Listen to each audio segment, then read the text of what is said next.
You can now pre-order the HTC VIVE COSMOS, the newest VR headset by HTC. And compared with the previous HTC VIVE headsets, this one is very different.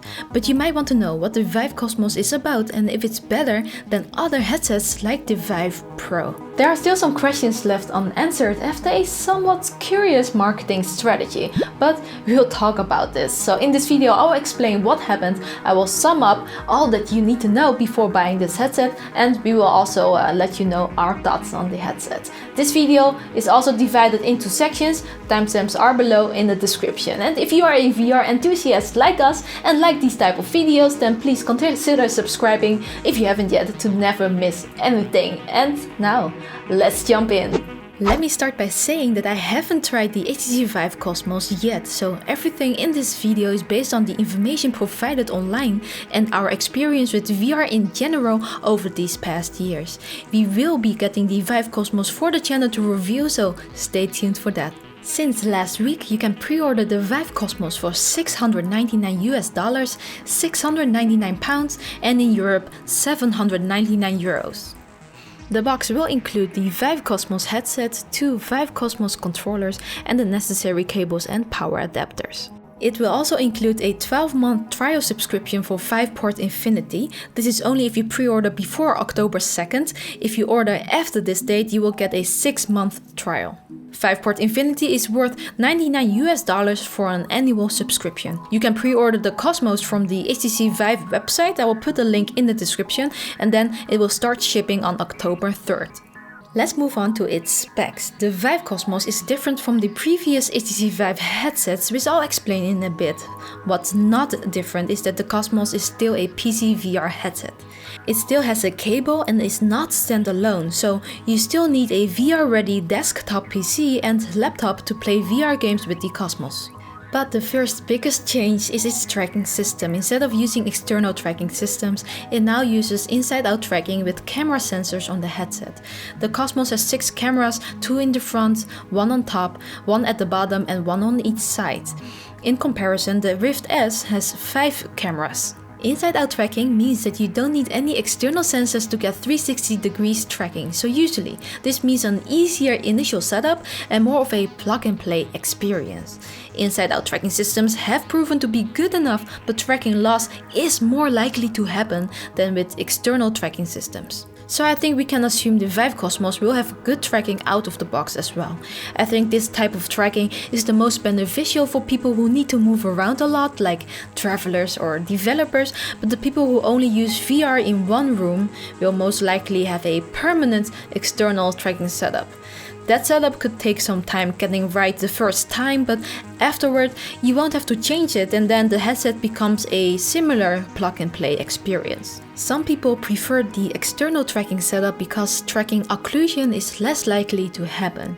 For those people, HTC announced an external tracking mod, which makes the headset compatible with the Steam VR base stations. The provided faceplate of the Cosmos is actually removable so that you can replace it with this external tracking faceplate. You will then be able to switch between playing with the base stations or inside-out tracking whenever needed, which is a nice surprise actually. Currently, no other consumer headset supports 2 types of tracking. Which Steam VR base station will work with the Cosmos is not very clear yet, but it looks like both generation base stations will work. This does mean that the controllers provided with the Cosmos will not work with the base stations because they only work with inside-out tracking. Instead, you will need controllers that do work with them, like the Vive Wands or the Valve Index controllers. The external tracking mod is sold separately. The price for this mod has not been set yet, but HTC have said that it will be under $200. If you already have the base stations, then it might be worth it to check this mod out.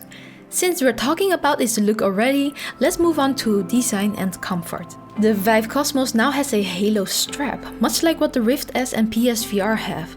I like this since we find the halo strap the most comfortable compared to the straps of other headsets. In comparison, the halo strap comes at the top spot for us, and after that the Valve Index kind of straps. Now there is one thing that makes the Cosmos different, and that is its flip-up design, which means that you can flip the front up. This is to easily peek at the outside world without having to balance it awkwardly on your head, which seems like a great solution for any headset. We'll need to spend time with the Cosmos first to tell if it is comfortable though, but so far I like the look of it. The Cosmos also comes with integrated on-ear headphones, which looks like the deluxe audio strap headphones. If it's anything alike, then the sound will be decent. The headphones are removable and there is an onboard 3.5mm headphone jack for those who want to use their own headphones. Okay, time to talk about the display. The Cosmos has two LCDs with a combined resolution of 2880 x 1700 pixels. This is an increase of 88% over the original HTC VIVE. It's a smaller upgrade over the Rift S, VIVE Pro and the Valve Index. So, the VIVE Cosmos beats most other headsets in resolution. I don't think it will be a night and day difference when compared with the second generation headsets though. HTC does say that they use new LCD panels which reduces the distance between pixels and so minimizing the screen door effect.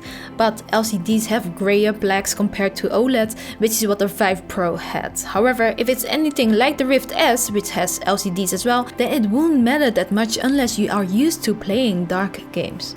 The refresh rate is good old 90Hz, which is pretty much standard now, although more would have been nice. There isn't much talk about the lenses, except that it looks the same as the Fresnel lenses on the original HTC VIVE, and thus there are still God rays and glare in high contrast scenes. There's a physical IPD adjustment, meaning you can move the lenses to match the distance of the pupils of your eyes for the best clarity. The field of view is about the same as that of the original HTC VIVE, although people who have tried it already have said that the field of view seems slightly larger. This could be because of the new straps and how the headset now fits. The controllers are different too. They look like the Rift S controllers made a baby with the Windows Mixed Reality controllers. Each controller has a thumbstick, 2 action buttons and 1 menu button. The biggest difference is that the tracking ring is now closer to the buttons and has a tribal-like design that lights up. I'm guessing that this will help with the controller tracking. I'm hoping that it's not only for the pretty look. These controllers are definitely an improvement over the original HTC VIVE controllers. Time will tell if they are better than the Rift S controllers or the Valve Index controllers. Now, something surprising. One thing HTC already teased before was that they are going for a, what they call, future-proof headset. They came with a modular concept. This means that you will be able to buy mods for the headset and upgrade it without having to buy a whole new headset. This concept is one of the most interesting aspects of this headset to us. The surprise was that 2 modular options were announced at launch. One of them is that the Cosmos has support for the VIVE wireless adapter, which is the adapter we have been using for our VIVE Pro and have been very satisfied with. With it, you can make the Cosmos wireless. It's sold separately at a pretty steep price of $300 though, and you might have to buy an extra adapter that could cost you extra to make it fit on the Cosmos. The second modular option is the external tracking mod that I talked about already during the tracking section of this video. The added benefits of this are that you could use VIVE accessories with the Cosmos this way, like the VIVE trackers, the VIVE controllers and the Valve Index controllers. Unfortunately, there is no information yet on what other modular options will be available later, but if you can mod the headset in a lot more areas, then this headset could have potential. Another new feature that they showed is the built-in finger tracking support. It uses the same finger tracking software as the VIVE and the VIVE Pro. So the Cosmos will use the cameras in the front of the headset to track your fingers. This isn't as accurate as with a depth sensor, but it works, as you can see in this video provided by the HTC VIVE China president. But I have to say, while this has a lot of potential, in reality, a regular VR consumer that plays games won't have much use with this, since there aren't many games that make use of this functionality. Maybe the Cosmos will be able to change this, nonetheless, it will take time. Then there is one big question that we have even after the launch. When the HTC VIVE COSMOS was teased back in January this year, HTC also teased smartphone compatibility. They never explicitly explained what this means, but we think that this could mean that the headset can be tethered to a smartphone, where VR content is streamed from using a 5G network. This means that you could play VR games on the road using just your smartphone, so there won't be a need for any PCs or laptops. The only cable you will have is that to your smartphone, but a phone can go in your pocket, so then you can kind of enjoy standalone VR with the Cosmos. However, no information on this was given by HTC, so this makes us wonder if it is coming at all.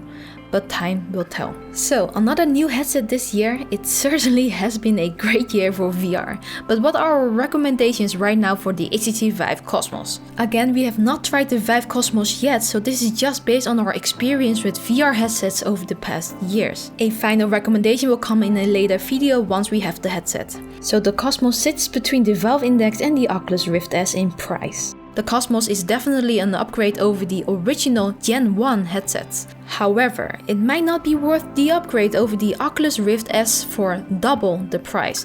In comparison, the Cosmos has a little higher refresh rate, a bit higher resolution, a manual IPD adjustment, and maybe better sound out of the box, but whether this justifies the price depends on more things, but right now it's hard to justify the price just for this.